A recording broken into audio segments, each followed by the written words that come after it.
अस्सलाम वालेकुम। आज 30 जून से एसआईआर का सेकंड फेज शुरू हो रहा है।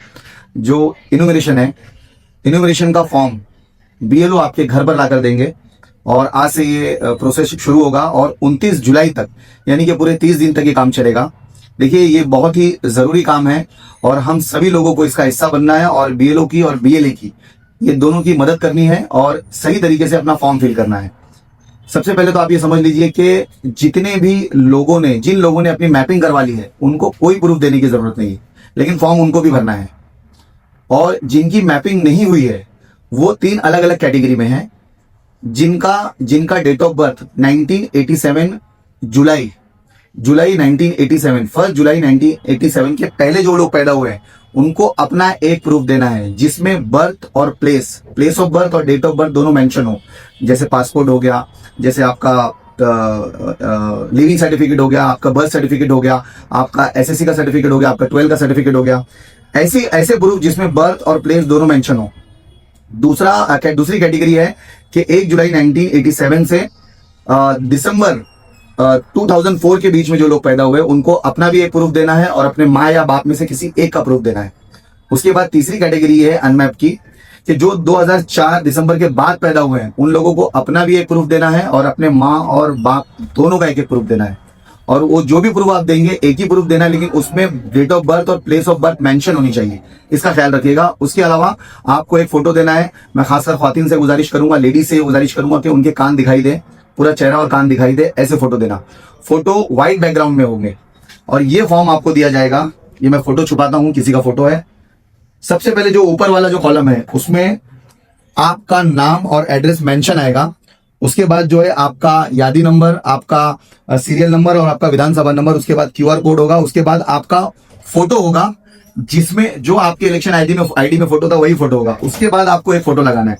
इसका मतलब ये है कि ऊपर के कॉलम में सिर्फ आपको एक फोटो देना है व्हाइट बैकग्राउंड में। उसके बाद 2 कॉलम आपको दिखेंगे, एक लेफ्ट में और एक राइट में। लेफ्ट साइड में जो है उन लोगों को भरना है जिनका 2002 में नाम था, यानी कि उन्होंने अपनी सेल्फ मैपिंग की। और राइट साइड में वो कॉलम है जिन्होंने अपने एज ए प्रोजेनी मैपिंग की, यानी कि अपने माँ या बाप या दादा या दादी से मैपिंग की, उनको वो डिटेल भरनी है।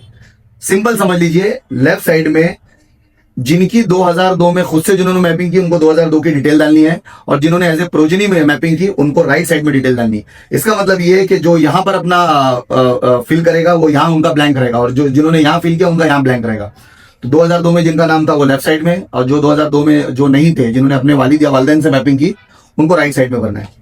तीसरा कॉलम है आपका, यानी कि वोटर का। ये हर किसी को भरना है, इसमें नाम भरने की जरूरत नहीं है। इसमें माँ का नाम है, बाप का नाम है, पति और पत्नी का नाम है और उनके इलेक्शन आईडी के नंबर भरने हैं आपको। नाम आपका ऑलरेडी ऊपर दिया हुआ है। तो सिंपल चीज है, जिनका मैपिंग हो गया है उनको भी ये फॉर्म भरना है और जिनका जो अनमैप है उनको भी फॉर्म भरना है। और तीसरा जो है कैटेगरी इनकी ये है कि इनके पास जो है बहुत सारे वोटर्स ऐसे हैं जो एनोमली हो गए।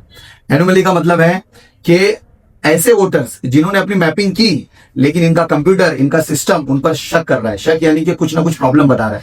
जैसे कि कोई लेडीज है, उसकी शादी हो गई, उसने अपने वालिद के साथ मैपिंग की, तो पहले वालिद शेख थे वो अंसारी हो गई, पहले वालिद खान थे फिर वो चौधरी हो गई।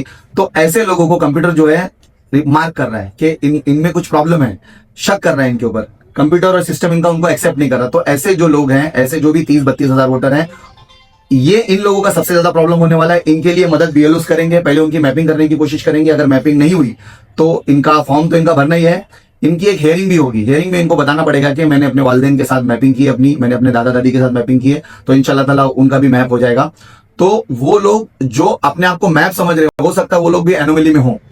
तो देखिए, जब बीएलओ आए तो उनसे अच्छी तरह से बात करें, उनसे सारी चीजें समझने की कोशिश करें। बीएलओ आपको 2 ऐसे फॉर्म देंगे, एक मराठी में वो खुद भरेंगे और दूसरा वो आपको देंगे भरने के लिए। फिर उसके बाद वो फॉर्म आपसे लेंगे और अपनी सिग्नेचर से सबूत के तौर पर, एक्नॉलेजमेंट जिसको बोलते हैं, वो आपके पास वो फॉर्म को वो देकर जाएंगे और एक फॉर्म वो लेकर जाएंगे। सभी लोग फॉर्म भरने की कोशिश करें, फोटो सही लगाएं, व्हाइट बैकग्राउंड, कान दिखने चाहिए औरतों के, और पूरा फॉर्म जो है मराठी में फिल करें।